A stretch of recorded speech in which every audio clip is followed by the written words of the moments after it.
iyi ni BBC gahuzamiryango ivugira i Nairobi kuri metero 19 31 ku mirongo ya FM no mu biyaga bigari kuri internet kuri bbcgahuza.com.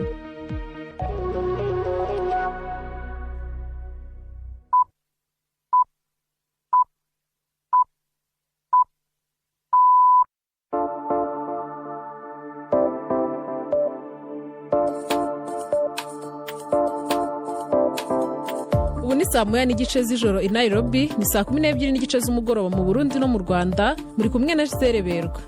Mwiriwe neza abakunzi ba BBC gahuzamiryango, ikaze mu makuru yacu kuri uyu mugoroba tariki 27 z'ukwezi kwa mbere 2026.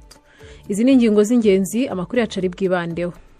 Mu gihe yashize imyaka 13 kuva isoko rikuru rya Bujumbura rihera rigakongoka, ishyirahamwe Orcom ritewe impungenge n'uko iryo soko ritarasanwa cyangwa hubakwa irindi.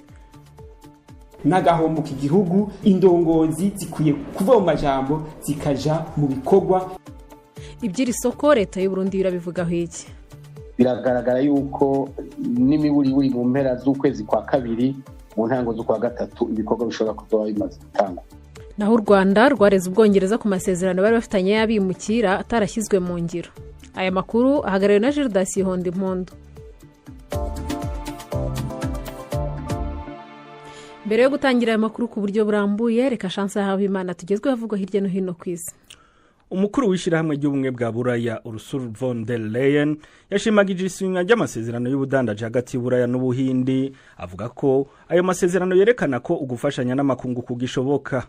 Ibi byafashwe nko gushaka kunebagura Trump kuko ayo masezerano ubwayo ni intsinzi ku Buraya buriko burarondera ibindi bihugu vyokorana urudandazwa uretse leta zunze ubumwe za Amerika. Amakori ku bicuruzwa zokugwaho buhoro buhoro bituma icizere ciyongera ku rudandazwa rugiye kwiyongera. Umushikiranganje wa mbere w'Ubuhindi Narendra Modi yavuze ko nahisiri mu kajagari ayo masezerano ashobora gukomeza ituze mu genderanire mpuzamakungu. Espagne igiye guha uburenganzira bwo kuba ku mugaragaro abimukira hafi 500 bariyo muri iki gihe mu buryo butemewe n'amategeko. Umushikiranganje w'ico gihugu ajejwe abimukira yavuze ko ico gikorwa kizotuma abo bantu bahabwa agaciro n'icubahiro kuko bariko bagira ico baterera igihugu mu buryo bwiza. Ni inkuru y'umumenyesha makuru Paul Moss muva mu icuri rya Siriyake muhawe nayo. Ubutunzi bwa Espagne bushingiye ku bikorwa by'abimukira cyane cyane mu by'ubwubatsi, ingenzi n'uburimyi, kandi sibanga ko benshi bakora badakurikije amategeko. Kubaha uburenganzira bwo kuba muri ico gihugu hakurikijwe amategeko bisigura ko bazoca bariha amakori gutyo bagire ico bamaze mu butunzi bw'ico gihugu. Ariko izogoma ari intambwe itavugwa ko rumwe na bose. Umugambwe wa Extreme Droite Vox waje mu kibanza ca gatatu mu matora aheruka muri Espagne wiyamamaje wiyamiriza abimukira mu gihe benshi baje bava muri Amerika y'Epfo na Afrika. Bamwe mu banye Espagne bazokuyamiriza iyo ngingo ishobora gutuma haza abandi bimukira benshi gusumba. Umukuru w'igihugu c'Ubufaransa Emmanuel Macron yatumye perezida wa Chad Mahamat Idriss Deby ipari mu ntumbero yo gusubiza itoto no gukomeza imigenderanire yari yatosekaye hagati y'ivyo bihugu bibiri. Ubutumire bwashikirijwe na ambasaderi w'Ubufaransa muri Chad N'Djamena, kandi perezida Deby yabwemeye ariko itariki y'ugo rugendo ntiramenyekana. Ibi bije inyuma yuko Chad yahagaritse amasezerano y'umutekano yari ifitaniye n'Ubufaransa. Ivyo bikaba vyatumye abasirikare b'Ubufaransa bava muri ico gihugu, bituma haba kwibaza abico gihugu kigiye kugiranirira ubucuti.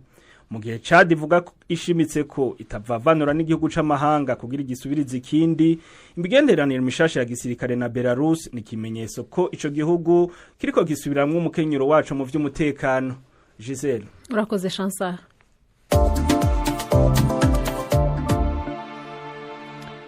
Mu Burundi uyu munsi huza imyaka 13 igihugu gitakaje kimwe mu butunzi bwari bukomeye cyane. Iri ni isoko rikuru ry'umujyi wa Bujumbura. Bigereranwa ko iryo soko ryari mu butunzi bungana na 1/5 cy'ubutunzi bw'igihugu cyose. Ishyirahamwe Orcom yemeje kurwanya abarya ruswa n'abasesagura umutungo w'igihugu. Ritangazwa rero n'uburyo hashize imyaka yose leta itarasubira kubaka iryo soko ryari umutima w'ubutunzi bw'igihugu. Leta y'u Burundi imaze kwiga imigambi myinshi yo gusubira kuryubaka ariko ikarangira nta kigezweho. Iyi ni inkuru ya Patrick Waso i Bujumbura.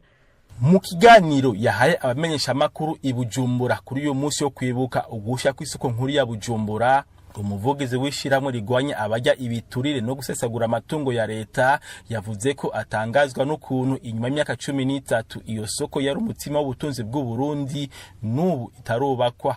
Kubwa Alexini mubona ngo ni ugusamara kurengeje ku ndongozi zimwe zimwe. Imyaka 13 ico kibanza tarasubira kubaka ngo gikorwe n'agahombo k'igihugu, indongozi zikwiye kuva mu majambo zikaja mu bikorwa, maze iki kibanza canke isoko nkuru ya Bujumbura isubire yubakwe hanyuma ishobore gusahiriza ubutunzi bw'igihugu.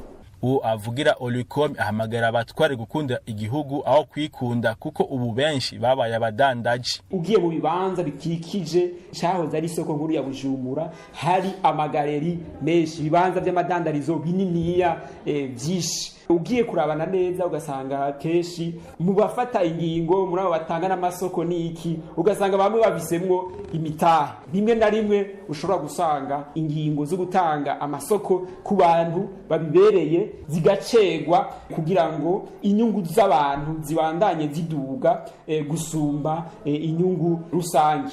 Uyu musi ushitse haheze imisi 2 igice kimwe c'isoko izi nko kwa Siyoni badandarizamwo imbaho kihiye gatokombera. Ishiramwe Olicom irasabanya yo gukingira ivyabo kuko ngo nibo bahomba mu gihe haduse insanganya mu masoko. Haba mu ivyashikiye abadandariza mu isoko nkuru ya Bujumbura no mu yandi masoko byagomba kubera isomo abene gihugu na leta kugira ngo bakinge uruhombo nk'ubwo ku gihugu.